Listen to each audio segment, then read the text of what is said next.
welcome to another Making Sense of It with me, Emma Kenny. Peter Smith. Constantly introduce ourselves just in case, you stumble across us and wonder who these two people are sat talking utter twaddle most of the time in the kitchen. Yeah, I know. Nearly Christmas.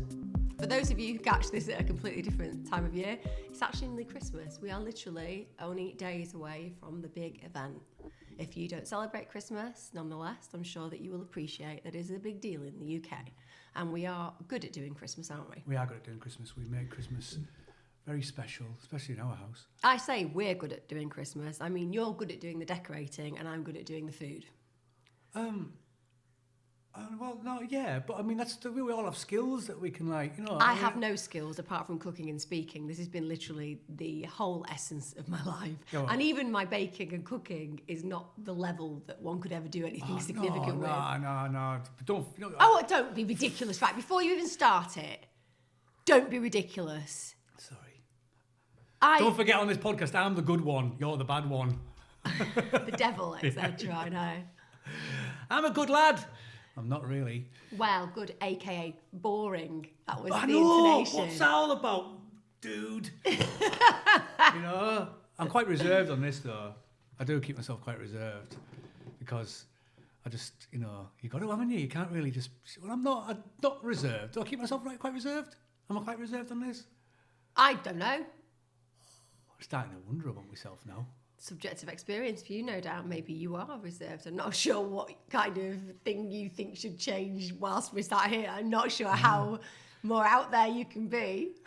It's like, just start coming in different costumes. Deadpan face. I could do that. I mean, I don't mind doing that. Sitting in like a starfish outfit and without any kind of introduction, just literally. Just sit there, yeah. Like Mr. Ben. Yeah, you just pretend, Or I could do it all the way through the podcast as it goes on to you, like cut to a headshot, and then when it comes back to both of us. I've just noticed, sorry. Yeah. If anybody sees me drinking this is a new mug. You won't be able to tell this if you're listening to us on iTunes, but I've worked with a guy who's a producer called Gary Johns Sr., and he specialises in crime, and I finished my series with him, and he gave me a mug. If you are actually listening to this and not seeing it, so you don't have the visual cue, it's a picture of him with what seems to be a very large knife. In somewhat menacing fashion is a photograph on my mug. It's like an ode to Psycho, isn't it? It's a kitchen knife. I think it is. Yeah. But anyway. Whereas again, you can't see this because if you listen on iTunes, it's a mug and we haven't figured out how to do that yet with iTunes. I'm drinking out of a mug which is from another podcast, actually. It's from the wonderful Bob Mortimer. The Bob Mortimer, yeah. The what do you call it? Mince, the Athletico Mince podcast, and it's a Chadwick Wayne Cup mug. So you just can't spep today. I can't. I've got it's like literally. It's like I've literally just been setting up. Yeah. I sound like an elaborate farmyard. Like when kids are kids and like. That wasn't elaborate. An elaborate farmyard would have been completely different. Go on, tell me. Go on, show no, me. I don't want to do it's Christmas an elaborate and we can farmyard. Do an elaborate farmyard. No. But the point is, you're dying to do an elaborate farmyard. I don't want to do an elaborate farmyard. Whoa! That's like a ghost, that one, wasn't it? That was a cow in an elaborate farmyard. You did a goat or a sheep at the end of yours, though. I'm not actually. I've just been setting up the cameras, and I've had my head in the cameras. I had a sleep in today as well, so. You didn't have a sleep in. You just get up really early to do everything, and you leave me in bed, and then you had a bit of a catch up. That's the truth. Because I, at the moment, am really knackered. Because as soon as my itinerary starts being busy, which it does in December, it does in January usually, although January's quite busy now, but definitely December's one of my slow months. As soon as I start, I'm like completely inept. I'm like, I just need to sleep for 1,000 years. And then he wakes me up and I'm still tired. And I just want to sleep more. And so when she's like, obviously she's sleeping for 1,000 years, and going back to the dressing up thing, I dress up as a prince, and I come in and I give her it's a fairy tale, isn't it? You want to literally. Yeah. It's so cheesy. Well, first, no, yeah, but you're not inept. Well, I am inept at the moment, and it's fine. I am inept at the moment. I can't believe how my cheap wedding ring is falling apart. Oh, I just tell everybody there. I can't believe how my cheap wedding ring. I bought it myself. So if you want it to be really bad, it's a cheap wedding ring that I bought for me. Yeah, well, we've been there before. We just, what's the point in? Well, interestingly though, Go on. Pete found a wedding ring in our garden. I have. And I'm toying with the idea because it's worth quite a bit of money. And it's an old one. A very old one. That I might just start wearing that because I've really skinny fingers and I think I might be able to just I've had it checked and weighed and on. everything, and it's, and you can't sell it. You don't want to sell it because that's bad luck. Oh, it's bad karma to sell a wedding ring. And it was like, I was digging. It was like, it wasn't. You didn't find a hand? Wasn't just like, it wasn't like a finger that buried in there, I was left. I just thought, can't be doing with the police going around. I'm just going to leave that. Yeah, just take the ring. What's that smell? Get the lime out. It was it's actually quite a heavy. And ironically, I took it into a place to get it weighed and said, can you just weigh this? I've actually found it. I looked at me weighed, but I had my father-in-law with me, so it didn't look I was dodgy, unless Don was not dodgy. And she came out and she said, right, well, we'll offer you 90 quid for that. I said, no, I just wanted to find out. Turns out online it's worth about £700-800, and I thought, you cheeky buggers, Like, do I look like, well, don't quote me on that, but do I look like I was born yesterday? But no, but it is one of those things where I'm just like toying with the idea that maybe you found it because I bought a really cheap one. Because we're not into stuff really, are we, materialistically? Really, no. We don't really care about items. Like, this is one of the years that I guarantee somebody in my family will still buy me something like a piece of jewellery that I never wear and don't want. Like, I literally never wear it and I never want it. Like, my rings I wear because it's a symbol of being married. Yeah. But genuinely have absolutely no care or consideration for anything else. My sister's on her 3rd wedding ring and engagement ring, married to the same man. Yeah. She upgrades constantly when they get a bit of money. But isn't it just about the sort of? It's about the sort of the joining partnership, isn't it? Excuse me, I've got hiccups. It's not about people like jewellery, so maybe that's exactly. it. I think anything you want to do. But we're not, No, we're not. I forgot really your birthday this year. I didn't forget it, but I just didn't get anything. We for talked it. about it. Pete was really funny because I was like saying I haven't got a better present and stuff because it's just been a bit mental this year, and also because priority-wise, it's not necessarily that important to go spending money that you don't need to spend because we've got everything we need. And then that was fine until I actually did that, and then halfway through the day he went, "And it's my birthday, and you didn't get me anything." So that lasted all of half a day. That you were okay with that? Yeah, I was all right with it though. But you're right. You were under the weather. You were under the weather that day. That's the reasoning behind why. I said you were all right that day. Oh, I was all right that day. I didn't say. I was all right that day. I was all right that day. I said. I didn't say I was under the weather. I have to rewind that. Rewind it, everybody, and see if I said under the weather because not once did under the weather come out my mouth. What did you say? I said I was all right with it. You weren't all right with it. You had a massive paddy about it. I mean, now. I'm all right with it now. Now I'm all right with it. Yeah.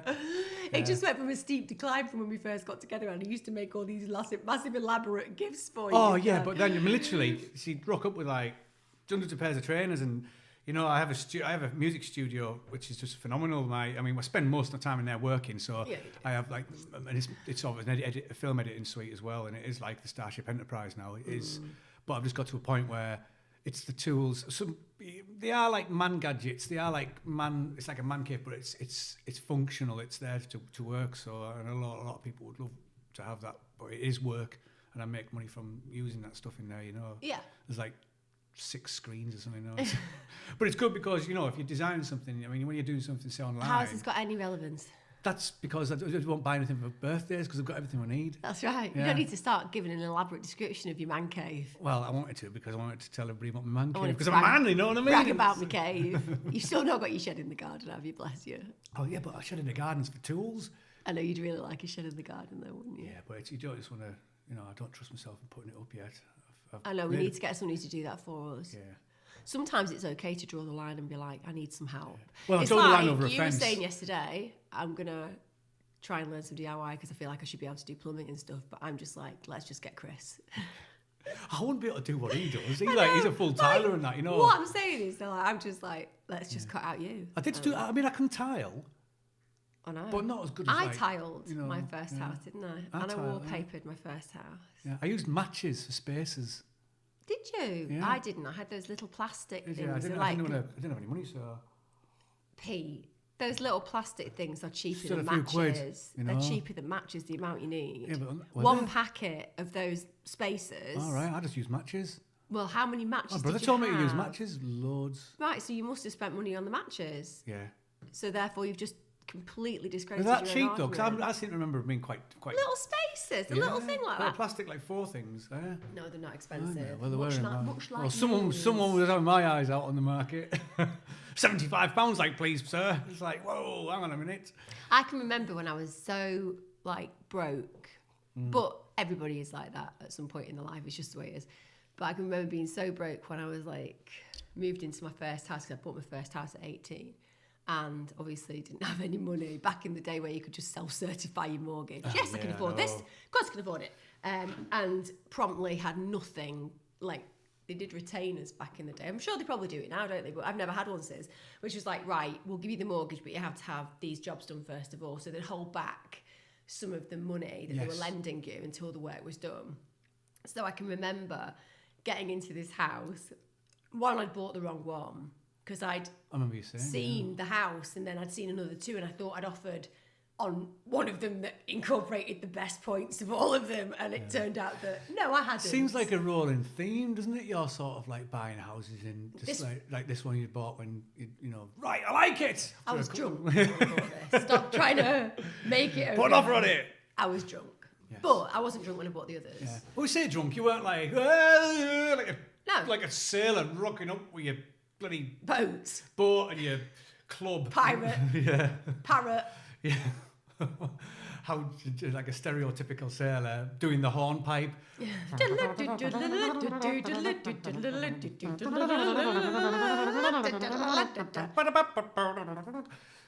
Why was the theme tune to Blue Peter that? I don't know, but that was my my piece that I had to play in Junior 4 at primary school with Matthew Kay and Janet Darlington. Yeah. That very piece.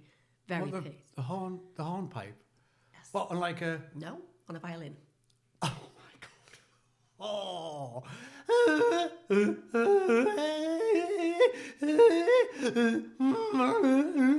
Was it like that? No. No. Yeah, it was good. Oh my God, we need to get a violin so you can recreate that. And I'll come out and play Howard's okay Way on my keyboard. I did very well in my grades. I played all the way. I thought you always said you were pap. I played from the ages of 7 till 14. So I was okay, but I had no natural tenacity or gift. I think that some people, like my niece, who plays the piano, you can teach her, but really she's just gifted. So she listens to something, then she recreates. She doesn't have lessons anymore. She still plays, but she's a natural pianist, whereas I was a deeply unnatural violinist. And I've talked before, it was the sailor's hornpipe, and halfway through it, I forgot it. So I just stopped playing and made it look like the other two were meant to do it, and then I joined in the chorus again. That's brilliant. Even as a child, I was quite inventive in those I love the way you just stop, you know. Yeah, I just stopped, and I didn't just stop. I stopped and put it down. Like I was like, oh yes, we're all expecting this to happen. Yeah. Back again. Yes. Because what I was saying was, when you're broke and you're younger and you just completed on your house, you live in a kind of a building site. So I had to have everything done. Like I had to have wall ties done. I had to have damp-proof course done. I had no kitchen. I never had a kitchen though. That's the irony. I had a sink. Yeah. And my dad bought an old like cupboard and just put it on. And then like I had just a cupboard that we fitted on the wall, completely separately. And I had a pine shelf and a clock. Yeah. That was my cupboard and my actual kitchen for the entire time I lived there. Never had any money to do it. But you kind of had to not do anything apart from paint over your damp-proof course. You had to do that. You couldn't put things over it. So yeah, right, okay. I had to do like painting there. But then I went to Next and I found all this wallpaper that was a really good quality, and it was all reduced to 80p. I remember they used to do that, yeah. And it was amazing, and it was like self-pasted, so you just you just put it in the actual water, and then you just hung it, right? And I did my entire upstairs in this like really quite heavy-duty, rosy, dusk pink kind of ripple effect paper. Brilliant. But I was just like... Did your dad come around and put a freeze up on it? Oh, my dad don't. Honestly, Don with his bloody freezes. I had a freeze at one point. Don were bloody Don in his freezes. Honestly, the thing was, you don't have an understanding of it, because you'd leave the house for half an hour and you'd come back and he'd have put 3 freezes up. Yeah. It was at the time when it was in the 80s and 90s where Dado Rail was meant to be really authentic. Well, if people don't know what freezes is, because I didn't know you call them freezes, I just called them a border. Yeah, border, so whatever. a border, like a big thick sort of pattern that goes with the wallpaper, or not goes with the wallpaper. Yeah, my sister was the same. When she went out, she came back, he'd done it. He'd gone mental with freezes. And the problem is, if you had wood and your house was like an old Victorian place and it did have that wood runner, and some people still have it now, that kind of stuff. A lot of them in Saltburn, Yeah, so it divided the lower paper from the upper paper, so you'd have like stripes, and then above you'd have bland. like plain or whatever. Yeah. But my dad tried to recreate it with freezes. Oh, so you'd have a freeze and another freeze? Well, he'd just have the freeze, would be in the middle of the wall and then at the top, Oh my God. It was ridiculous. Because they used to hang the, there was, in some of the nice Victorian houses, you get it where they use the picture rail, because it's not a dado rail. They have the dado rail, but then they have the picture rail. And what they do is they hang off the picture wire, they hang off the picture rail. The picture's in between the dado rail and the picture rail, and that's what it is. It's like for a gallery sort of effect. This is all new to me. Yeah, that's what it is. But anyway, either way, that in a 2-bedroom, very cheap terraced house in Preston probably wasn't the look we were going for. I did that with. I used to rent, so I didn't buy my first property till I was quite older. You know, my first wife, like and But I used to rent a lot, and I used to be one of those people that do the rented property up. You know, spend every bit of money that I had doing it up, when it shouldn't have been my job really. You know, I'd buy freezes. Everyone bought freezers. Yeah. It was just cool. At one point, I spent most of my student loan on doing my apartment up. That was, I can also remember paying somebody locally initially to come and put that really cheap carpet in, the really industrial carpet. Yeah, the hard wearing. Yeah, and then classic dad, yeah, I get a phone call probably maybe a year after I'd been living in there. And it was my dad, and he was like, the Axminster. 'Cause my mum and dad, they come from very humble beginnings. Yeah. But carpet is something that they have never, ever tried to do cheaply. Like carpet, for my mum and dad. Also 40 like, years. Also, it's like sweets. It's just 40 years. They could have it 40 years. That's the way it is, right? So wherever they went, they'd take the carpet. Yeah. So like my mum and dad took the carpet from our first house and just patched it. So we had patched carpet. So like literally patched carpet. But it was a good carpet, so they kept it. So when they got a new carpet, my dad was like, I've got a big carpet for you. And he came to my house and he put the lounge carpet from our house in my room downstairs. And you walked in and they were just like patches of it. Yeah, I've had like carpet from like my parents, sort of like, You just did it. Yeah, you just didn't care, did you? You know what I mean? You tried to make the best of it, as long as it was clean. I always used to have, wherever I lived, it was spotless, and that comes from my mum, you know what I mean? I had to like hoover and clean, and and it was just, I've lived in, probably talked about it before, like bed sits and all sorts of stuff, It didn't matter though, did it? It was still clean. Yeah, but the thing is as well, like when you're young, anything, I can remember the first place that I moved with my first boyfriend before I went to university. And there were damp on the walls. It was freezing cold. The woman was a bit of a bitch who rented to us. We were in her house. It was awkward. And yeah, I had that. It was awful. Was she living there as well? Yeah. Yeah, she was living there. Yeah. We only did it from the October to the March. I bought my house, thank God. But it was that sense of you just were quite excited that you were just not at home. I look back now and I genuinely think it was such a shame that I wanted to be so grown up so quickly. Yeah. Like, I think that one of the things that you and I are doing really well with Tide and Evan is we're helping them to understand the primary joy of being young. And I know it's not the same for everybody, so I don't want to patronise people who've had terrible upbringings, because I know that loads of people have awful upbringings. And I know that some people are nowhere near as lucky as me and my husband and our kids and our extended family. But this is our life and this is our family, and our boys are our world, and they do have a lovely life. Yeah. But one of the things that I think we've preserved since I can remember is those conversations around just know that you have so much time, and like there's a million lifetimes you can lead in one. And you don't have to rush through anything. You don't have to worry about going and leaving home. You don't have to worry too much about the future. Just kind of really live in this moment and really enjoy it. Yeah. And even now, I feel that I was so impetuous to be an adult because I thought being an adult answered all the questions and qualms and concerns of being a child. Right. Nobody actually ever told me that being an adult is far more complex and confusing and responsible than being a child. And I think that I would have liked to somebody to explain to me, Yeah. why do you want to go and live with your boyfriend? You know, like I went away and I lived with my boyfriend at university. It was a terrible decision. He was a manic depressive. We were constantly at bloody hospital because he was so unwell. And even though that's nothing to do with him or his fault in that way, it's more that I was so bloody unprepared to deal with anything like that kind of stressor. I mean, with us growing up, I don't think there was. I don't know what parents are like now. There's going to be times change because of the different. Definitely. Things in society, but I don't think many things were really talked about. No. I think it was just more of a, in my family anyway. It was just sort of like, you know what? I'm quite the opposite, really. You were trying to be an adult. I wanted to stay away from being an adult. I wanted to just not get to be an adult for a long, long time.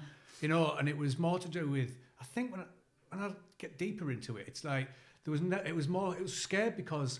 It was always pushed on me that, right, it's time to take responsibility. You've got all this, you can know. So I was like, fuck, I don't want to do that.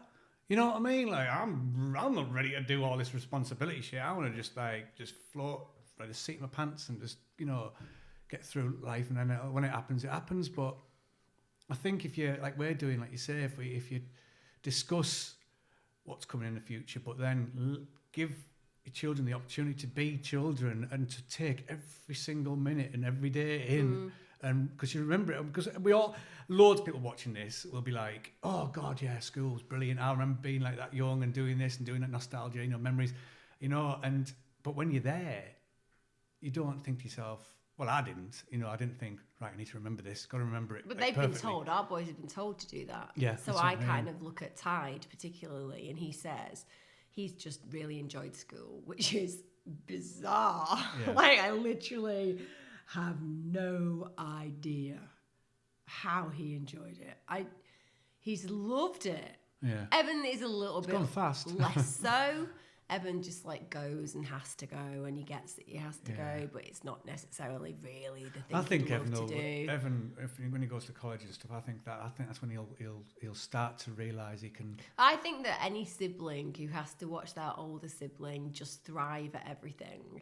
So Tide is one of those kids that just takes on the world without any fear, but is really kind and lovely, but is also really popular. And is very humble and would rather be at home with us. So he encapsulates for a parent this perfect synergy of loveliness, wanting to be with us all the time.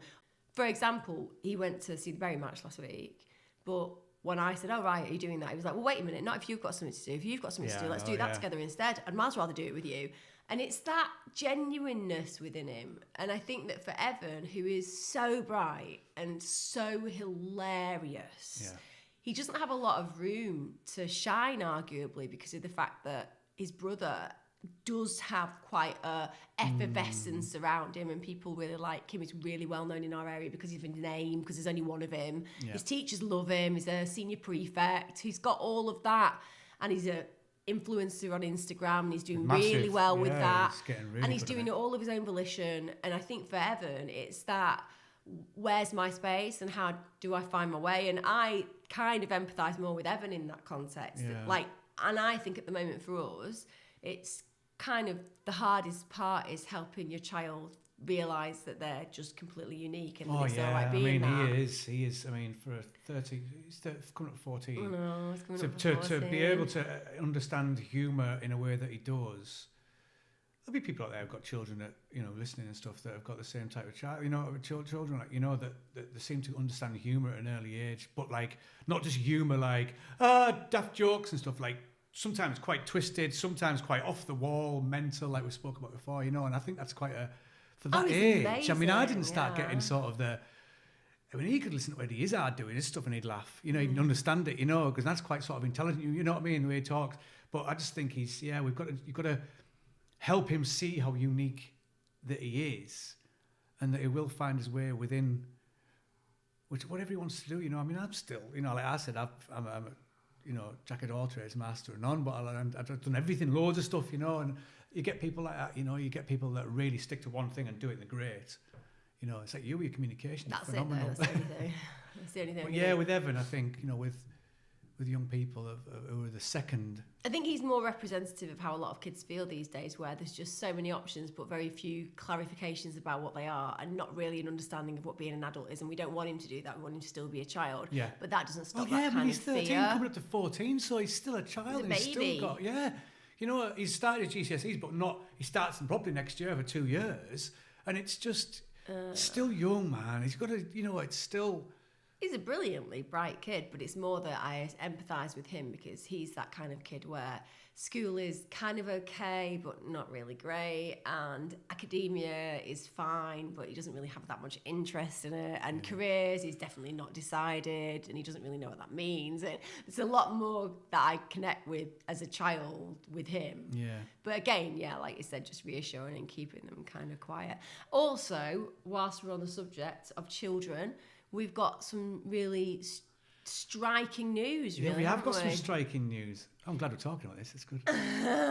Well, it's like a bit weird. It's a bit weird, but it's. So, for those of you who've listened to the podcast for a very long time, you'll probably know that one of the problems I've faced my entire adult life is that I can't have children naturally. So, I have 2 boys that are both basically fertility drug babies, very fortunate.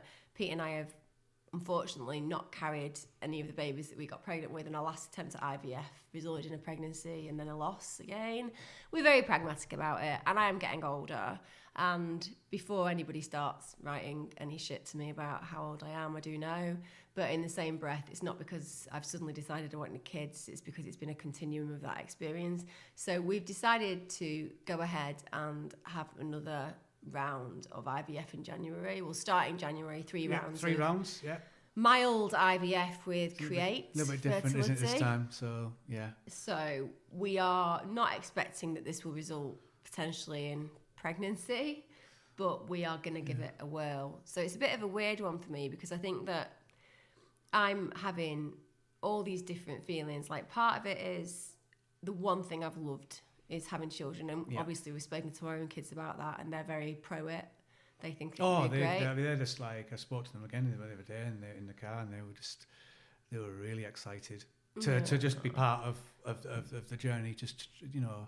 And if it does come off, they're just going to be like, oh man, you know. Well, they'll be brilliant helps. Yeah. I'm not going to say big brothers because it's almost, the gap is too big for them to be seen as a big brother. Oh, I know. An extended family member. They are. You can't say that. They're going to be having their own lives, and they're going to have their own kids and all of that. But the point is that it's going to be an addition that will be something that's very welcome. Whether it happens or not is something we don't have any control over. But it is that kind of feeling of, that feels really positive. But then I am older, which means that I feel like I'm denying any child that we have, if we get lucky enough to have one, that amount of time. Yeah. So I am conflicted because I think that society sees me as the geriatric mother, and that is something that society, though, it needs to start changing. I mean, there's a lot more. It has changed. Yeah, there's a lot more sort of.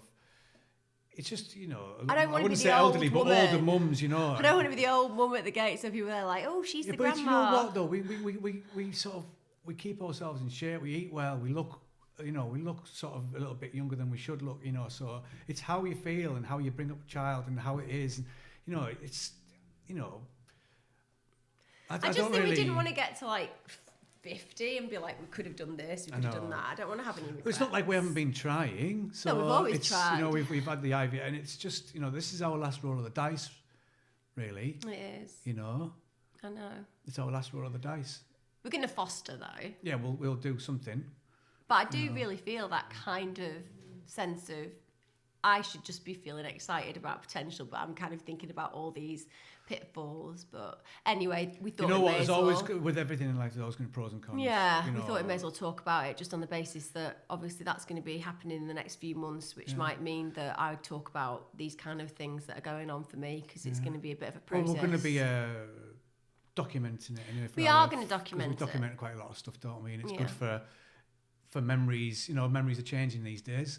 It's not just photographs and diaries, it's videos. Also, I work with Channel Mum, don't I? So I'm going to work with them on that. But so everyone's going to come on a journey with us. Yeah. Whether you're just listening or you're listening and watching. If you want to or otherwise. Yeah. It's up to you. Yeah. So you're going to be following us around with a camera and. Yeah. Yeah. Let's see if we can bring another little me and you into the world. It's okay if we can't, though. Yeah. It's I just know. the way you have to be thankful for what we've got, don't you? But Pete's not got any kids, so... I have 2 children, which are obviously Yeah, I know. stepdads, but yeah. But I've you got are not biologically connected, and that bothers you a little bit, doesn't it? That when It you does, die, yeah. I mean, you know, I wish it's very hard for me not to see that I'm not biologically connected to the boys. You know, No, because you do look like it them just and you could be the becomes dad. yeah. It just becomes sort of part of you, you know. Yeah. It's So been a weird few years, the last few years, hasn't it? yeah. So I mean, the boys are going to be exactly the same as when if we do have another baby, you know, the love will be there exactly the same. It'll be, you know. It's always funny when it comes to the end of a year, because it really doesn't mean anything, does it? It's just another day. Well, New when Year's you're younger, it another never day. and it was like, oh, this big crescendo build up, and it'd be like New Year's Eve. Then you wake up on New Year's Day, you'd be like, oh, you're still awake, or whatever you did, you know, and you'd be like, oh God, nothing's changed, you know. It's. But I yeah. hope this next year is less tumultuous. Like, I know, like, everything has challenge, but I almost feel like I'm saying that, and then in the same point of call, I'm going, so let's just start it with a pile of IVF. That's not going to be tumultuous or emotionally exhausting. No, I know. It's you know, it's healthy. It's a healthy. You know, it's got to be, you know, no drinking, exercise, because it's all good for you. You know, it's so it's a good time to start it. I think really, one because glass of red January- win is actually meant to be good for you. Yeah, well, a glass I of think I red should be wine. allowed to do that Yeah, if I'm glass of trying red to wine. conceive, just not But it has after to be if I a do. really good Really one. expensive, really good one with a really big glass. Yeah, and you're like, yes, this is really good. But I think, you know, exercise is good for you, trying to get pregnant, you're healthy, you know. I know all that, but I really don't think that means very much when you're doing IVF. No. I think it just is whether you get lucky enough to have a healthy follicle turn into an egg, get, you know, Yes. mated with by one of your little swimmers, and then Yeah. pop back in and then One of see my what little happens. swimmers, yeah. This time I'll make sure that.